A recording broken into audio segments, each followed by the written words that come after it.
அனைத்து இந்திய அண்ணா திராவிட முன்னேற்ற கழக முதற்கட்ட தேர்தல் வாக்குறுதிகள். ஒவ்வொரு மாதமும் உதவித்தொகையாக ரூபாய் 2000 வழங்கப்படும். கொஞ்சம் கம்மனு இருங்க தம்பி, தயவு செய்து அப்புறம் எல்லாத்தையும் வெளியே போக சொல்லிடுவோம். கை தட்டாதீங்க.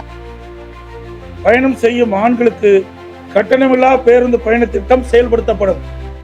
சட்டமன்ற பொதுத் தேர்தல் 2026 அனைத்து இந்திய அண்ணா திராவிட முன்னேற்ற கழக முதற்கட்ட தேர்தல் வாக்குறுதிகள்.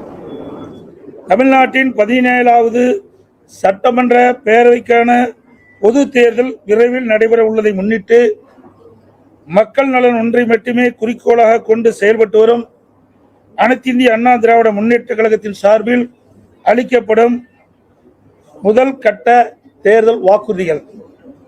வாக்குறுதி எண் 1, மகளிர் நலன் குலவிளக்கு திட்டம். சமூகத்தில் பொருளாதார சமநிலையை உருவாக்கிட குலவிளக்கு திட்டத்தின் மூலம் அனைத்து குடும்ப அட்டைதாரர்களுக்கும் ஒவ்வொரு மாதமும் உதவித்தொகையாக ரூபாய் 2000 வழங்கப்படும். இத்தொகை குடும்ப தலைவின் வங்கி கணக்கில் செலுத்தப்படும். பேட்டி கொடுக்குறாங்க, படிக்குமா? கொஞ்சம் கம்மனு இருங்க தம்பி, தயவு செய்து அப்புறம் எல்லாத்தையும் வெளியே போக சொல்லிடுவோம். கை தட்டாதீங்க. சமூகத்தில் பொருளாதார சமநிலையை உருவாக்கிட குலவிளக்கு திட்டத்தின் மூலம் அனைத்து குடும்ப அட்டைதாரர்களுக்கும் ஒவ்வொரு மாதமும் உதவித்தொகையாக ரூபாய் 2000 வழங்கப்படும். இத்தொகை குடும்ப தலைவியின் வங்கி கணக்கில் செலுத்தப்படும்.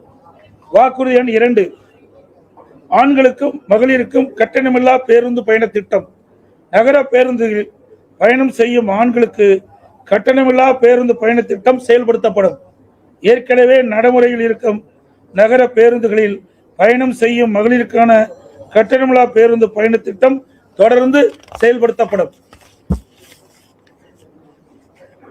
அறிவிப்பெண் 3, அனைவருக்கும் வீடு அம்மா இல்லம் திட்டம். அம்மா இல்லம் திட்டம் மூலம் கிராமப்புறங்களில் குடியிருப்பதற்கு சொந்த வீடு இல்லாதவர்களுக்கு அரசே இடம் வாங்கி கான்கிரீட் வீடுகள் கட்டித்தரப்படும். அதேபோல நகர பகுதியில் சொந்த வீடு இல்லாதவர்களுக்கு அரசே இடம் வாங்கி அடுக்குமாடி வீடுகள் கட்டி அம்மா இல்லம் திட்டம் மூலம் விலையில்லாமல் வழங்கப்படும். அதை போலவே ஒரே குடும்பத்தில் வசிக்கும் பட்டியலின மக்கள் அவருடைய மகன்கள் திருமணமாகி தனி குடித்தனம் செல்கின்ற போது அரசே இடம் வாங்கி அவர்களுக்கு கான்கிரீட் வீடுகள் கட்டித்தரப்படும். அறிவிப்பெண் 4, 100 நாட்கள் வேலை வாய்ப்பு திட்டம் 150 நாட்களாக உயர்த்தப்படும். 100 நாட்கள் வேலை வாய்ப்பு திட்டம் 125 நாட்களாக உயர்த்தப்படும் என்று மத்திய அரசு அறிவித்துள்ளது. கிராமப்புறங்களின் வளர்ச்சிக்கான இத்திட்டம் 150 நாட்கள் வேலைவாய்ப்பு திட்டமாக உயர்த்தப்படும். அறிவிப்பெண் 5, அம்மா இருசக்கர வாகனம் வழங்கும் திட்டம். மகளிருக்கு ரூபாய் 25,000 மானியத்துடன் 5 லட்சம் மகளிருக்கு அம்மா இருசக்கர வாகனங்கள் வழங்கப்படும். தேர்தல் அறிக்கை தயாரிக்கும் குழு மண்டல வாரியாக பலதரப்பட்ட மக்களை நேரில் சந்தித்து அவர்கள் கோரிக்கை மனுக்களை பெற்றுள்ளனர். இப்பணி நிறைவடைந்ததும் அனைத்து இந்திய அண்ணா திராவிட முன்னேற்ற கழகத்தின் சார்பாக குழு தயாரிக்கப்பட்ட அறிக்கையை அறிவிப்புகளாக வெளியிடப்படும் என்று மகிழ்ச்சியுடன் தெரிவித்துக் கொள்கிறேன். முன்கூட்டியே இந்த தேர்தல் அறிக்கை அவங்க 1000 ரூபாய் டிஎம் ரூலிங் கவர்மெண்ட், இப்போ நீங்க 2000 ரூபாய் கொடுக்குறேன்ற வாக்குறுதி ஏற்கனவே கடன் சுமை அதிகமா இருக்கும்போது இதை எப்படி சமாளிக்கும்? அவர்களுக்கு திறமை இல்ல, எங்களுக்கு திறமை இருந்தது. நாங்க ஆட்சி செய்கின்ற பொழுது 5,18,000 கோடி தான் கடன் இருந்தது. எந்த சூழ்நிலை? ஒரு ஆண்டு கொரோனா காலத்தில் கூட அரசுக்கு வரி வருவாய் இல்லாத நேரத்தில் கூட கொரோனாவுக்கு 40,000 கோடி செலவு செய்தோம். நாங்க திறமையா நிதி கையாண்டு நிதி சுமை இல்லாம நிதி சுமை குறைவாக இருக்கின்ற சூழலை நாங்கள் உருவாக்கி தந்திருக்கிறோம். ஆனா திராவிட முன்னேற்ற கழக அரசு பொறுப்பேற்ற பிறகு இந்த நிதி மேலாண்மை அமைப்பை ஏற்படுத்தி நிபுணர் குழு அமைக்கப்பட்டு அந்த நிபுணர் குழு மூலமாக கடன் குறைக்கப்படும், வருவாய் உயர்த்தப்படும் சொன்னாங்க. ஆனா அதுக்கு நேர்மாறாக நிபுணர் குழு அமைக்கப்பட்டபோது கடன் தான் அதிகரிச்சிருக்குது. சுமார் இந்த ஆட்சி முடிகின்ற தருவாயில் 5.5 லட்சம் கோடி கடன் இருக்கின்ற ஒரு சூழ்நிலை ஏற்பட்டுள்ளது.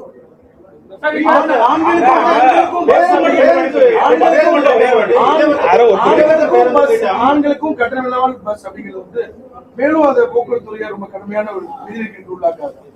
நான் சொல்றேன்ல, நிர்வாக திறமை நிர்வாக திறமையற்ற சிரிக்கின்ற பொழுதுதான் கடன் சுமை அதிகரித்துக் கொண்டே இருக்கின்றது. அதெல்லாம் இன்னும் அதாவது இரண்டாம் கட்ட தேர்தலுக்கு முழுமையாக வெளியிடுகின்ற பொழுது இன்னும் பல அறிவிப்புகள் வெளியிடப்படும். இப்ப எங்களுடைய தேர்தல் அறிக்கை தயாரிக்க குழு ஒவ்வொரு மண்டலமா போயிட்டு இருக்கிறாங்க, மக்கள்கிட்ட மனு வாங்கிட்டு இருக்கிறாங்க. இப்போ இன்னும் கோயம்புத்தூர் மண்டலத்துக்கு போகல.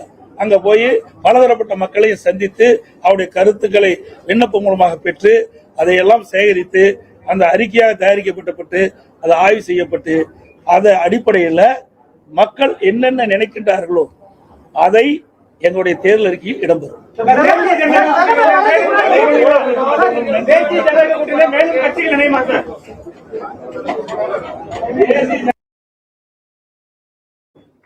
சட்டமன்ற பொதுத் தேர்தல் 2026 அனைத்து இந்திய அண்ணா திராவிட முன்னேற்ற கழக முதற்கட்ட தேர்தல் வாக்குறுதிகள். தமிழ்நாட்டின் 17வது சட்டமன்ற பேரவைக்கான பொது தேர்தல் விரைவில் நடைபெற உள்ளதை முன்னிட்டு மக்கள் நலன் ஒன்றை மட்டுமே குறிக்கோளாக கொண்டு செயல்பட்டு வரும் அனைத்து இந்திய அண்ணா திராவிட முன்னேற்ற கழகத்தின் சார்பில் அளிக்கப்படும் முதல் கட்ட தேர்தல் வாக்குறுதிகள்.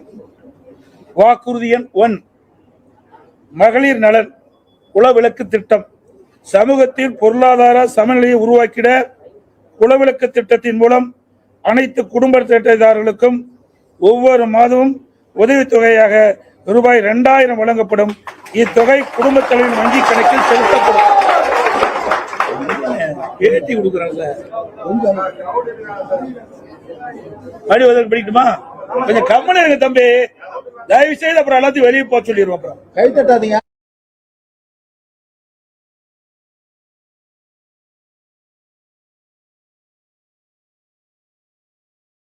சமூகத்தில் பொருளாதார சமநிலையை உருவாக்கிட குலவிளக்கு திட்டத்தின் மூலம் அனைத்து குடும்ப அட்டைதாரர்களுக்கும் ஒவ்வொரு மாதமும் உதவித்தொகையாக ரூபாய் 2000 வழங்கப்படும். இத்தொகை குடும்ப தலைவியின் வங்கி கணக்கில் செலுத்தப்படும். வாக்குறுதி எண் 2, ஆண்களுக்கும் மகளிருக்கும் கட்டணமில்லா பேருந்து பயண திட்டம். நகர பேருந்துகளில் பயணம் செய்யும் ஆண்களுக்கு கட்டணமில்லா பேருந்து பயண திட்டம் செயல்படுத்தப்படும். ஏற்கனவே நடைமுறையில் இருக்கும் நகர பேருந்துகளில் பயணம் செய்யும் மகளிருக்கான கட்டணமில்லா பேருந்து பயண திட்டம் தொடர்ந்து செயல்படுத்தப்படும். அறிவிப்பெண் 3, அனைவருக்கும் வீடு அம்மா இல்லம் திட்டம். அம்மா இல்லம் திட்டம் மூலம் கிராமப்புறங்களில் குடியிருப்பதற்கு சொந்த வீடு இல்லாதவர்களுக்கு அரசே இடம் வாங்கி கான்கிரீட் வீடுகள் கட்டித்தரப்படும்.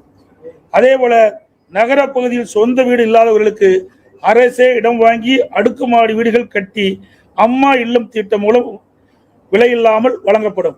அதை போலவே ஒரே குடும்பத்தில் வசிக்கும் பட்டியலின மக்கள் அவருடைய மகன்கள் திருமணமாகி தனி குடித்தனம் செல்கின்ற போது அரசே இடம் வாங்கி அவர்களுக்கு கான்கிரீட் வீடுகள் கட்டித்தரப்படும். அறிவிப்பெண் 4, 100 நாட்கள் வேலை வாய்ப்பு திட்டம் 150 நாட்களாக உயர்த்தப்படும். 100 நாட்கள் வேலை வாய்ப்பு திட்டம் 125 நாட்களாக உயர்த்தப்படும் என்று மத்திய அரசு அறிவித்துள்ளது.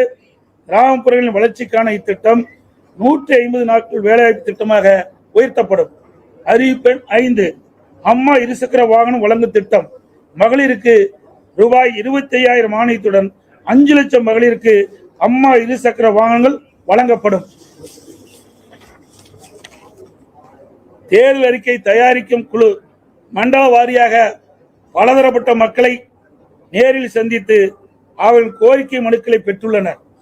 இப்பணி நிறைவடைந்ததும் அனைத்து இந்திய அண்ணா திராவிட முன்னேற்ற கழகத்தின் சார்பாக குழு தயாரிக்கப்பட்ட அறிக்கையை அறிவிப்புகளாக வெளியிடப்படும் என்று மகிழ்ச்சியுடன் தெரிவித்துக் கொள்கிறேன். முன்கூட்டியே இந்த தேர்தல் அறிக்கை ஏற்கனவே அவங்க 1000 ரூபாய் டிஎம் கொடுத்திருக்காங்க ரூலிங் கவர்மெண்ட். இப்போ நீங்க 2000 ரூபாய் கொடுக்குறேன்ற வாக்குறுதி ஏற்கனவே கடன் சுமை அதிகமா இருக்கும்போது இதை எப்படி சமாளிக்கும்?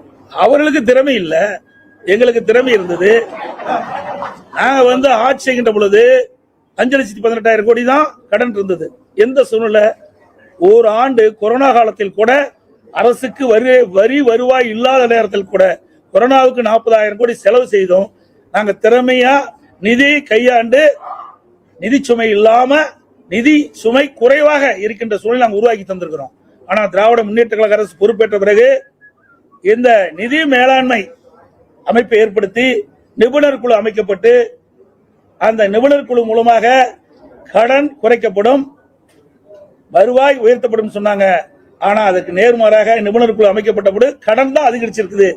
சுமார் இந்த ஆட்சி முடிகின்ற தருவாயில் 5.5 லட்சம் கோடி கடன் இருக்கின்ற ஒரு சூழ்நிலை ஏற்பட்டுள்ளது.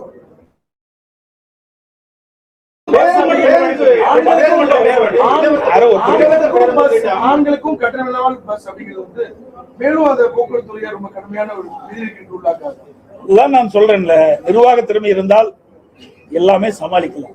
நிர்வாக திறமையற்ற சிரிக்கின்ற பொழுதுதான் கடன் சுமை அதிகரித்துக் கொண்டே இருக்கின்றது. அதெல்லாம் இன்னும், அதாவது 2ஆம் கட்ட தேர்தலுக்கு முழுமையாக வெளியிடுகின்ற பொழுது இன்னும் பல அறிவிப்புகள் வெளியிடப்படும். இப்ப எங்களுடைய தேர்தல் அறிக்கை தயாரிக்க குழு ஒவ்வொரு மண்டலமா போயிட்டு இருக்கிறாங்க, மக்கள்கிட்ட மனு வாங்கிட்டு இருக்கிறாங்க. இப்போ இன்னும் கோயம்புத்தூர் மண்டலத்துக்கு போகல. அங்க போய் பலதரப்பட்ட மக்களையும் சந்தித்து அவருடைய கருத்துக்களை விண்ணப்பம் மூலமாக பெற்று அதையெல்லாம் சேகரித்து அந்த அறிக்கையாக தயாரிக்கப்பட்டு அது ஆய்வு செய்யப்பட்டு அதை அடிப்படையில் மக்கள் என்னென்ன நினைக்கின்றார்களோ அதை எங்களுடைய தேர்தல் அறிக்கையில் இடம்பெறும்.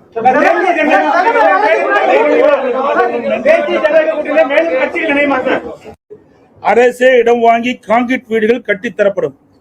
அதே போல நகர பகுதியில் சொந்த வீடு இல்லாதவர்களுக்கு அரசே இடம் வாங்கி அடுக்குமாடி வீடுகள் கட்டி அம்மா இல்லம் திட்டம் மூலம் விலையில்லாமல் வழங்கப்படும். அதை போலவே ஒரே குடும்பத்தில் வசிக்கும் பட்டியலின மக்கள் அவருடைய மகன்கள் திருமணமாகி தனி குடித்தனம் செல்கின்ற போது அரசே இடம் வாங்கி